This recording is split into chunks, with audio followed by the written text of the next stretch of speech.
3 is the magic number. The credits of No Way Home say so. It is also the 3rd year anniversary of All Elite Wrestling. AEW aired their first event, Double or Nothing, on May 25th, 2019. Over those past 3 years, we have gotten some fantastic matches, promos, and rivalries that have already etched themselves in the pro wrestling history books.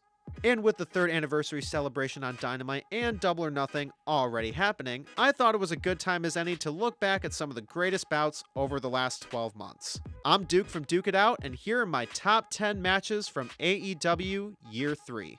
Quick honorable mentions, there were too many good ones. Kenny Omega vs. Hangman Page, Sammy Guevara vs. Cody Rhodes, Danielson vs. Suzuki, Jurassic Express vs. Red Dragon vs. Young Bucks, Hikaru Shida vs. Serena Deeb, Britt Baker vs. Thunder Rosa in a steel cage, and many, many more to check out and to recommend in the comments below. Number 10, Hangman Page vs. Adam Cole, Revolution, or otherwise known as the Battle of the Atoms. While this match only happened back in March, I think this was a slept-on main event. The crowd made it extra entertaining with the chants of "Let's go Adam, Adam sucks," and the chemistry felt like a classic back-and-forth world title match. They took their time to get to the quicker spot fest sequences, and both guys sold the determination to win wonderfully. The strikes are tremendous, the near falls were nail-biting, and was a glimpse of Adam Cole in AEW's main event picture. Number 9, Bryan Danielson vs. Eddie Kingston, Rampage. The World Title Eliminator Tournament has brought out phenomenal matches since its first, and it was no question what match of the tourney was last year. Bryan and Eddie fought the hell out of each other in this match. A terrific combination of Bryan being one of the greatest wrestlers of all time and Eddie delivering the kind of anger, grit, and soul that only he excels at. Bryan gave some of his most stiff strikes in this match, doing terrific work on Eddie's arm along with selling Eddie's offense perfectly, including delivering the most intense countout spot in recent memory. This time of 2021 was where I felt Eddie Kingston started to be solidified as one of their biggest stars, and the comebacks show that. The look in his eyes, the willpower, and that cell of resentment is captivating television.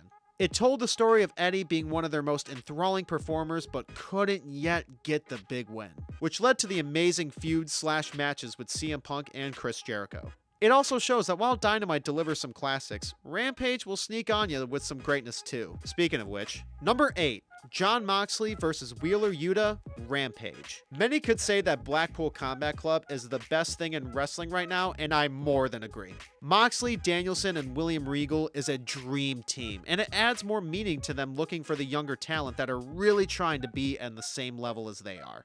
That brings in Wheeler Yuta. Since his AEW debut, he was bringing out great moments in the ring and in segments with the best friends. But now he wanted to take the opportunity to show how good of a pro wrestler he is. And he proved that by bleeding his heart out against Moxley in one of wrestling's greatest star-making matchups. Yuta already losing to Bryan had a lot to prove to get the acceptance of BCC. Moxley was terrific in both the violent and brutal moves he gave to Yuta, along with selling the gaining respect he had as the match kept going. That respect wasn't just from him. Wheeler Yuta made everybody root for him by the middle of this match, both at home and the very loud crowd. While his face was covered in blood, still countering Moxley with submissions, strikes, and suplexes with extra beats of strength. The resiliency was skyrocketed as well, with him not kicking out at 1 but 2 paradigm shifts. It kept making us believe even more that Wheeler could beat Moxley, and everyone in the arena was hoping he could get it, but once Moxley got in that chokehold, we knew it was over. But it led to Wheeler Yuta officially gaining the respect of Blackpool Combat Club, and becoming the new member of the faction. Number 7, Kenny Omega vs. Bryan Danielson, Dynamite Grand Slam. It's Kenny Omega and the American Dragon. Do I need to say anything else? But in front of AEW's biggest crowd, we got the dream match that at a time we never thought we'd see. I can't say much that hasn't already been said about this match, but it was fucking awesome. The time limit draw showed off the will in both competitors, but I could see it being a downgrade for some people. But it doesn't take away how amazing it was for that 30 minutes. Everyone was just simply rejoicing that we're getting to watch two of the greatest wrestlers of all time wrestle.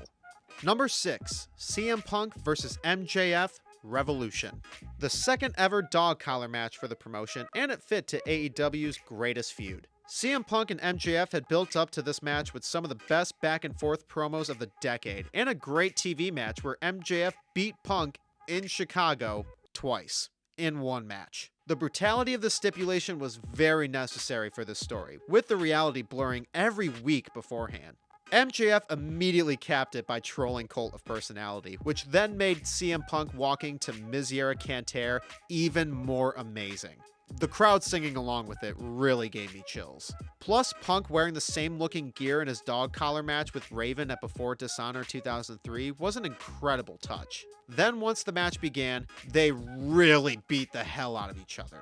MJF did great taunting to the crowd and consistently found great heel tactics with the chain. Punk got busted open to a very uncomfortable level, but it fit to the match's brutality and solidifying the depths this feud went to. They combined their great pro wrestling chemistry and made it feel like a fight to the death. It was then capped with maybe AEW's greatest face turn, with Wardlow giving Punk the Dynamite Diamond Ring to a huge pop and Punk getting a good win to end the feud.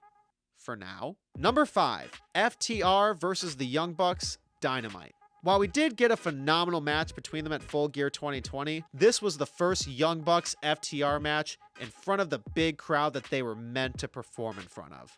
And this might be the best tag team match in Dynamite history. Maybe next to the street fight with Santana and Ortiz and Best Friends. FTR are on the run of their lives, already having one of my favorite tag team matches ever against the Briscoes just days before this match, and their babyface energy was as electrifying as it could be. I could list so many of these amazing spots and near falls that made me jump out of my seat, and it caps off with the wonderful finish of FTR hitting a BTE trigger, giving Matt a smooch, and a big rig for their first win against the Bucks. I haven't been that happy for a win on wrestling television in a long time. Tag team wrestling at its finest, and especially for TV, you really can't get any better than this. Number 4, MJF versus Darby Allin, Full Gear.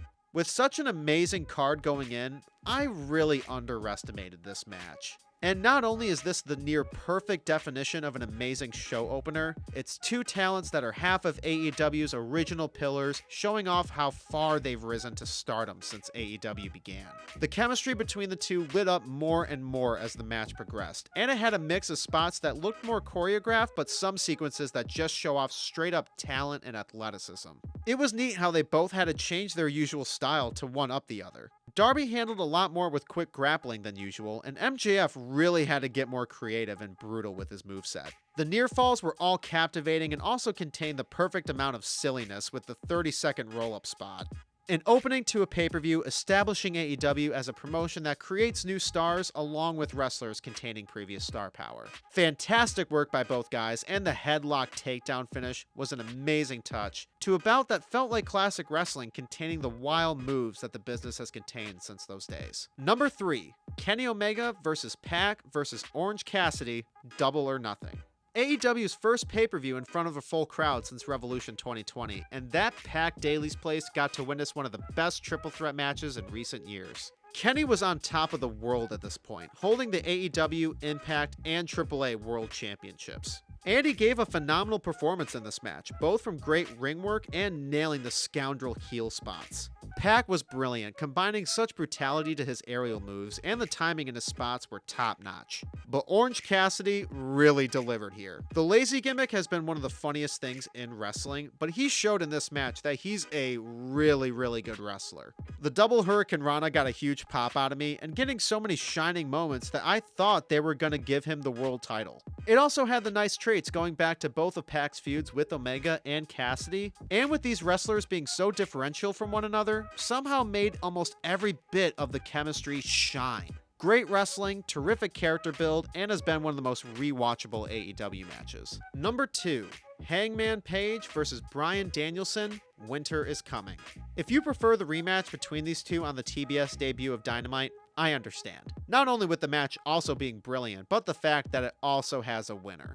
But the 60-minute Broadway they put out at Winter is Coming not only shows fantastic pro wrestling from both Hangman and Bryan, but with the whole runtime feeling warranted, earned, and genuinely felt like these two were not able to get the upper hand. Bryan did a brilliant job being the heel in this build-up, and when the American Dragon gets to be an asshole, he makes every strike and submission look even more deadly. He also sold how he could have better wrestling skill, but might not have the same amount of fire. If Hangman Page didn't feel like a proper champion to some, this better have changed their minds. The further the match progressed, he sold how drained he was getting, and he's admitted that he just was. But still nailing the agile landings, giving power to every strike he could get on Bryan, and had proper placements for the entirety of this bout. I went back and watched this match again, and I still felt amped for the last 10 minutes, even though I knew the 60-minute time limit draw was coming.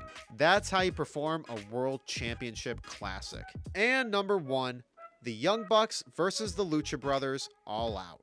I know it's pretty predictable since this has been a lot of people's favorite AEW match from last year. But I was there live and I haven't felt that kind of intensity and shock from a match performance than I got from what I think is the best steel cage match of all time. I'm usually not a big fan of the stipulation, especially the ones with the stupid escape rule added. But the Bucks and the Lucha Brothers managed to add such creativity and straight up madness that it warranted the stipulation more than most predecessors. Matt and Nick were charismatic as hell, being so easy to hate, yet still making everyone admit how impressive their solo and teamwork moves really are. Also, big shout to Brandon Cutler for throwing the Travis Scott tack Nike over the cage like a champ. Penta and Phoenix gave so much energy to the crowd, and their selling made the audience root for them even more. They brought out teamwork with emotion, which made it feel like a last chance at the titles for them. I remember when they announced this match, I thought the feud had already been well concluded. But within the first 5 minutes, I was just as intrigued to the feud as I was with their ladder match, and more. Many of the spots are silly, but when you can execute it so well like they can, it feels extra warranted. From parkour moves on the cage, Canadian destroyers from the top rope, mind-blowing dives. This is violent, energetic, and masterful tag team wrestling that worked to its stipulation and story flawlessly. That pop when the Lucha Brothers won was one of the most electrifying visuals I've ever witnessed. A match I'll surely never forget. So those are my 10 favorite matches from AEW Year 3. Thank you guys so much for watching this video. Please make sure to like this video, subscribe to the channel, ring the bell for notifications, and duke out your opinions below in the comments.